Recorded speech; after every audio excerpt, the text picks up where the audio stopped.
இந்த ஆண்டின் முதல் கூட்டத்தொடரான பட்ஜெட் கூட்டத்தொடர் நாளை தொடங்குகிறது. ஆண்டின் முதல் கூட்டத்தொடர் என்பதால் முதல் நாளில் இரு அவைகளின் கூட்டத்தில் குடியரசுத் தலைவர் திரௌபதி முர்மு உரை நிகழ்த்துகிறார். நாளை மறுநாள் மத்திய பட்ஜெட் தாக்கல் செய்யப்படுகிறது. இந்த ஆண்டு நாடாளுமன்ற தேர்தல் நடைபெறவுள்ளதால் இடைக்கால பட்ஜெட் மட்டுமே இந்த தொடரில் தாக்கல் செய்யப்படுகிறது. மத்திய நிதியமைச்சர் நிர்மலா சீதாராமன் இடைக்கால பட்ஜெட்டை தாக்கல் செய்கிறார்.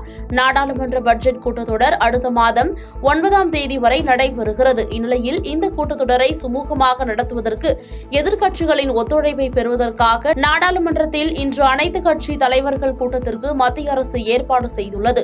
இதற்காக முறைப்படியான அழைப்பு விடுக்கப்பட்டுள்ளது.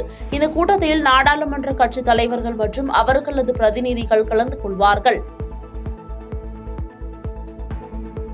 பாதகம் செய்பவரை கண்டால் நாம் பயங்கொள்ளலாகாது பாப்பா, மோதி மிதித்து விடு பாப்பா, அவர் முகத்தில் உமிழ்ந்து விடு பாப்பா. அண்மை செய்திகளை உடனுக்குடன் தெரிந்து கொள்ள இணைந்திருங்கள் இயம்நாடு தொலைக்காட்சியுடன்.